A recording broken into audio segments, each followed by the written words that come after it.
Ajudar a manter o nosso grupo é um ato de responsabilidade e amor. Contamos com você. Participe acessando o nosso site.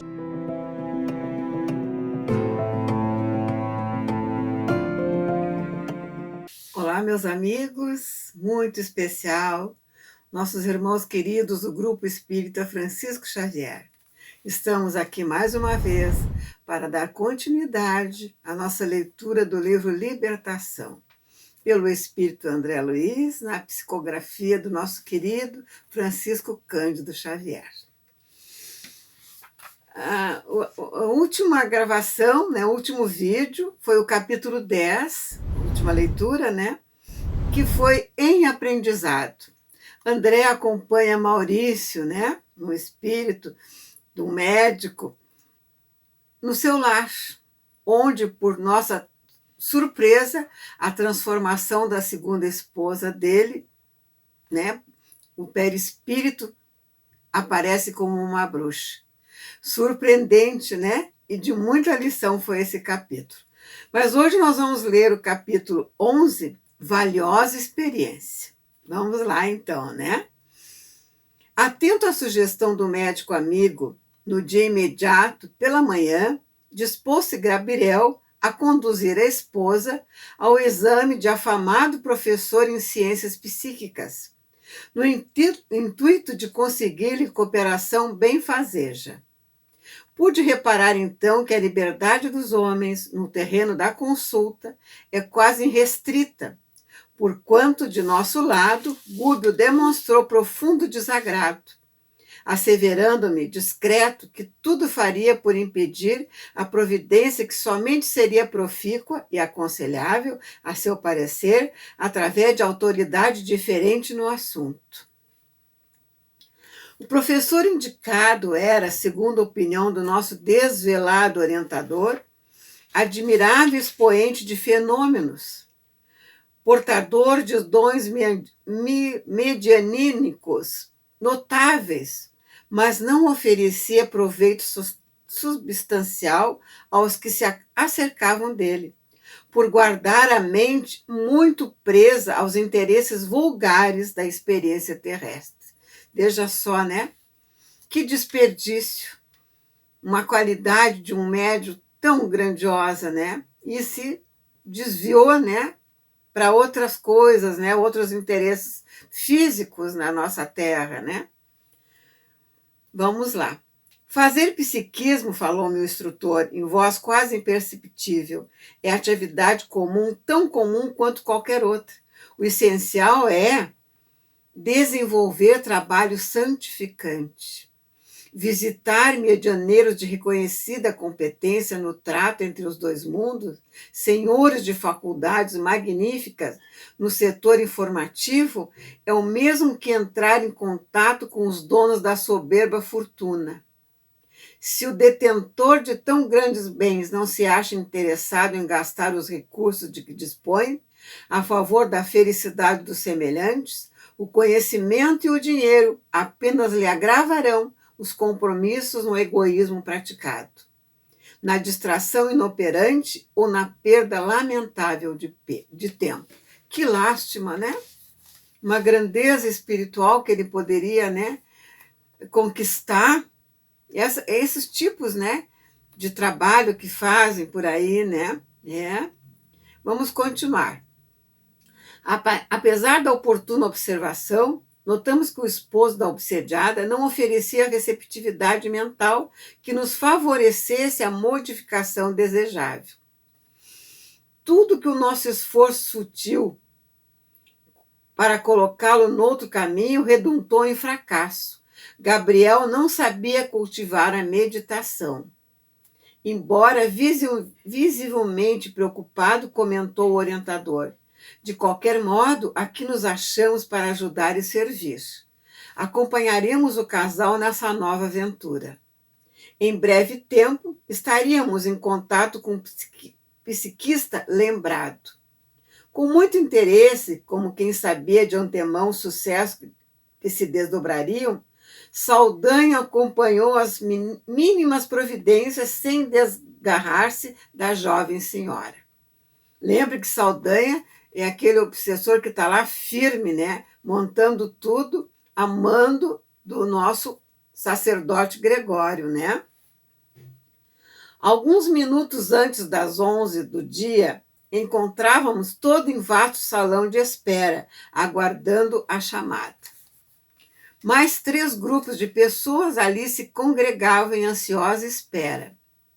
Demorava-se o professor em gabinete isolado, atendendo o enfermo mental que se revelava de longe pelas frases desonexas que proferia em alta voz.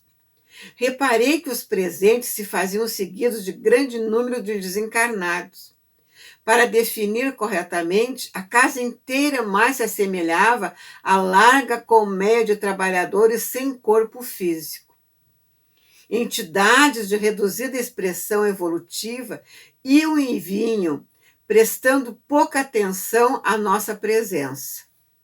Em vista da férrea disposição de Saldanha, no sentido de manter Margarida sob severa custódia pessoal, o nosso instrutor, alegando interesse na sondagem do ambiente, afastou-se um tanto em nossa companhia, detendo-se no exame acurado dos consulentes. Acercamo-nos de acolhedora poltrona, em que um cavalheiro de idade madura, dando mostras de evidente moléstia nervosa, permanecia ladeado por 2 rapazes. Suor frio lhe banhava a fronte, e extrema palidez com traços de terror lhe exteriorizava a lipotimia. Revelava-se torturado por visões pavorosas. No campo íntimo, somente acessíveis a ele mesmo. Registrei as perturbações cerebrais e vi, sob forte assombro, as várias formas ovoides, escuras e diferenciadas entre si, aderindo-lhe à organização perispirítica. Achava-me interessado em que o nosso instrutor se pronunciasse. Gúbio observava-o meticulosamente, de certo nos preparando valiosos ensinamentos. Transcorrido alguns instantes, falou-nos em voz sumida. Vejamos a que calamidade fisiológicas pode os distúrbios da mente conduzir um homem. Temos sob nosso olhar o investigador da polícia, em graves perturbações.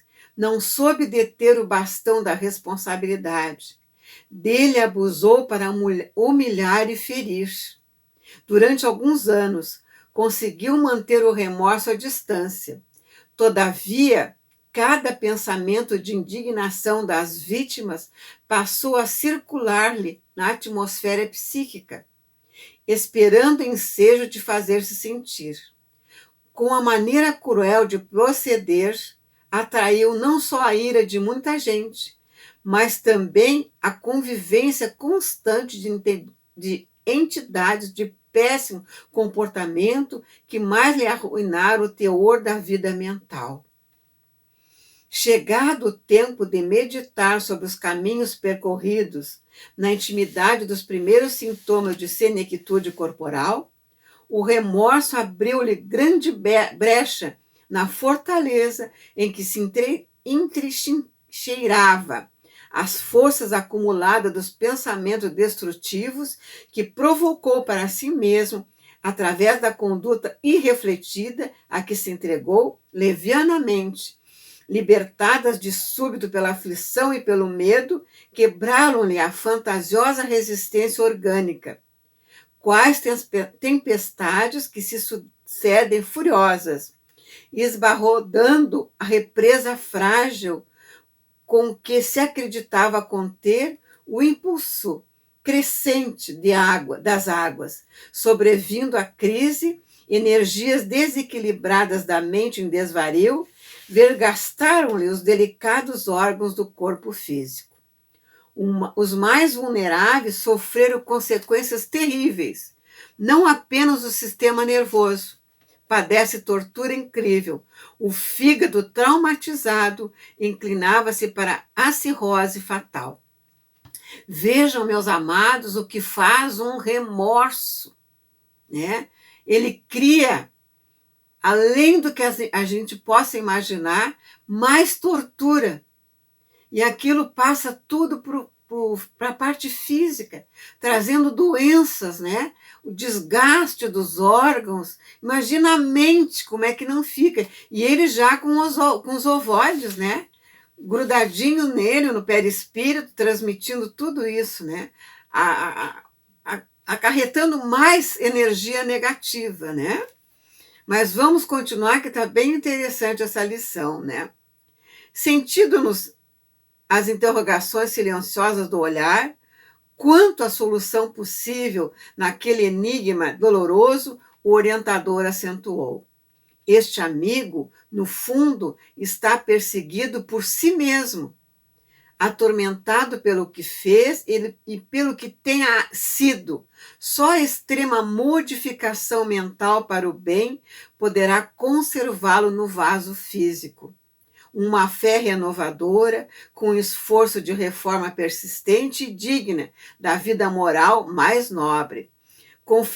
Conferir-lhe-á diretrizes superiores, dotando-o de forças imprescindíveis à autorrestauração.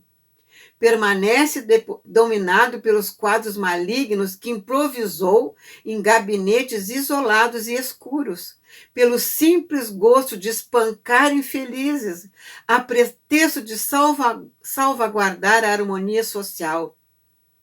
A memória é um disco vivo e milagroso. Fotografa as imagens de nossas ações e recolhe o som de quanto falamos e ouvimos.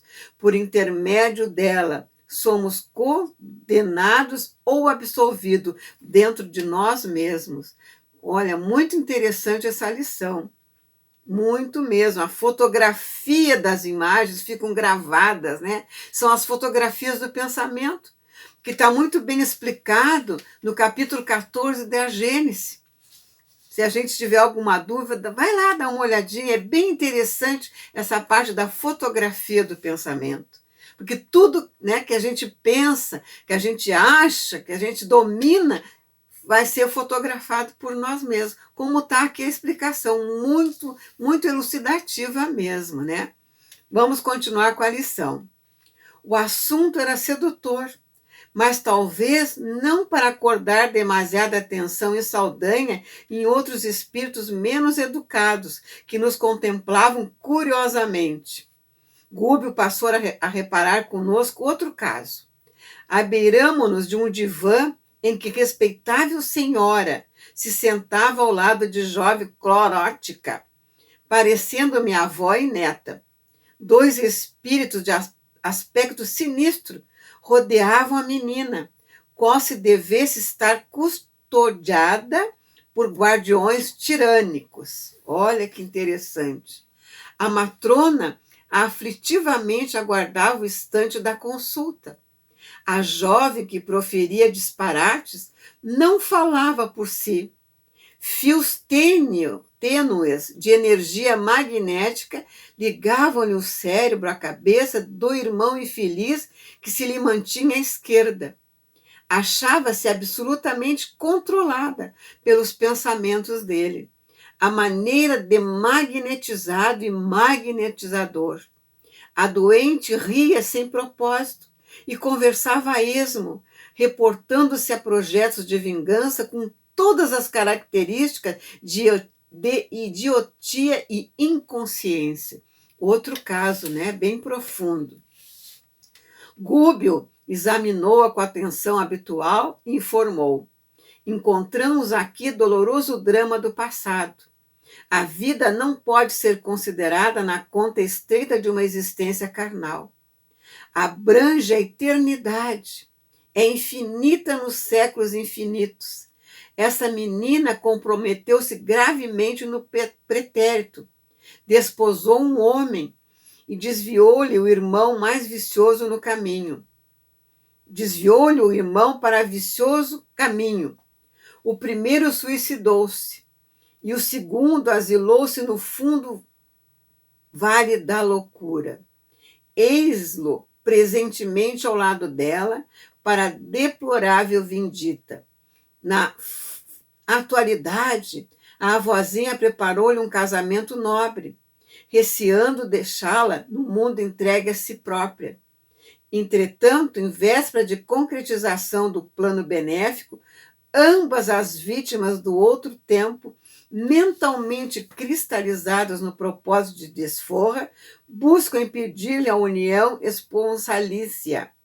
O ex-marido, ultrajado em fase primária de evolução, ainda não conseguiu esquecer-lhe a falta e ocupa-lhe os centros da fala e do equilíbrio. Enche-lhe a mente de ideias dele, subjugando-a e requisita-lhe a presença na esfera em que se encontra. Permanece a pobrezinha saturada de fluidos que lhes não pertencem. Certamente já peregrinou por diversos consultórios de psiquiatria sem resultado e vem até aqui procurando socorro. Encontrará remédio adequado? Interrogou Eloy sobre forte impressão. Naquele consultório, naquela situação do médium, né? Não me parece muito bem encaminhada, elucidou o nosso dirigente, sem presunção. Exige renovação interior e, ao que acredito, não obterá nessa casa senão ligeiro paliativo. Em caso de obsessão como esse, em que a paciente ainda pode reagir com segurança, faça indispensável o curso pessoal de resistência. Não adianta retirar a sucata que perturba um ímã quando o próprio ímã continua atraindo a sucata. Interessante, né? Efetivamente, seríamos singularmente favorecidos por ensinamentos novos se persistíssemos no estudo em foco. Todavia, Saldanha de longe nos endereçava o olhar indagador e era preciso seguir adiante. Saldanha já estava assim, né? Observando os três, né? Buscamos o recanto mais escuro do salão, onde dois homens em idade madura se mantinham em silêncio. De imediato reconhecemos que um deles guardava um indiscutível desequilíbrio orgânico. Muito pálido e abatido, demonstrava sinais de profunda inquietação. Junto deles se encontrava uma entidade desencarnada, de humilde aspecto. Tomei-a por parte integrante da vasta coleção de espíritos perturbados que ali funcionava. Entretanto, com agradável surpresa para mim, dirigiu-se a Gúbio, exclamando de maneira discreta: já lhes identifiquei pelo tom vibratório a posição de amigos do bem, indicando o enfermo, acentuou: venho aqui na defesa desse amigo. Segundo estarão informados, dispomos no recinto de vigoroso operador mediúnico, sem iluminação interior de maior vulto. Assalariou ele algumas dezenas de espíritos desencarnados, de educação incipiente, que lhe absorve as emanações e trabalham cegamente sob suas ordens, tanto para o bem quanto para o mal. Que lástima, né? Uma mediunidade dessa que podia ser bem aproveitada, né, irmãos? Sorrindo, acrescentou: nessa casa, o enfermo não é amparado pelo socorrista de que se vem valer, e sim pela assistência espiritual edificante de que possa desfrutar. E porque eu indagasse com respeito ao doente, reexplicou gentil: esse companheiro é austero, administrador de serviço público. Na condição de mordomo e disciplinador, incapaz de usar o algodão da ternura em feridas alheias, adquiriu ódios gratuitos e silenciosas perseguições que lhe vergastam a mente sem cessar. Desde muitos anos, com perigosos reflexos no sistema circulatório, zona menos resistente do seu cosmo físico, lutando desassombrado por reajustar a concepção de funcionários relapsos, mas sem armas de amor, na própria defensiva, apresenta consideráveis prejuízos nas veias coronárias. Semelhantes ataques de forças imponderáveis visaram-lhe igualmente o fígado e o baço, que se revelam em lamentáveis condições. Acontece, porém, que a grande corrente de perseguidores, despertados por sua ação enérgica e educativa, conseguiu insinuar nos médicos que o assistem a necessidade de uma intervenção na vesícula biliar, preparando-se-lhe com isso um choque operatório que lhe imporá a morte inesperada do corpo. O plano foi admiravelmente bem delineado. Entretanto, pelo bem que existe no fundo da severidade com que o nosso companheiro tem agido, buscaremos socorrê-lo através do médium que deliberou visitar. Recebi instruções no sentido de obstar a operação cirúrgica e confio na minha tarefa.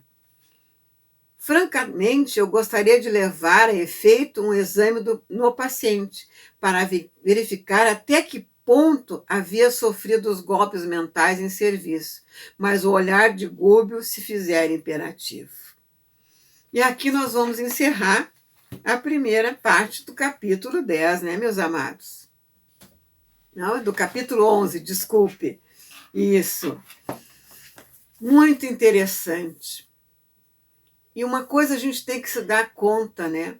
Que não é uma pessoa de fora que vai conseguir resolver os nossos problemas espirituais. Eles estão dentro de cada um de nós. Muitos, né, vão procurar consulentes, como é o caso desse médium, né, que se presta a essa tarefa, para ver se resolve os seus problemas.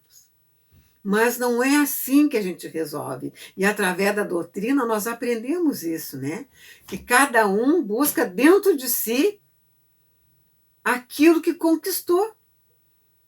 E através da prece, né, da oração fervorosa, dessa ligação com Deus, é que nós seremos bem encaminhados. Então fica essa grande lição para nós, né? Nesse capítulo muito elucidativo. Agradeço a todos por esses momentos de leitura que tanto está nos trazendo esclarecimento. Agradeço por essa convivência amorosa. Continue acessando o nosso canal para ver os nossos trabalhos, que são lindíssimos. Até a próxima. E que Deus nos mantenha firmes nessa doutrina de amor. E Jesus nos abençoe. Que assim seja. Abraço, meus amados. Ajudar a manter o nosso grupo é um ato de responsabilidade e amor. Contamos com você. Participe acessando o nosso site.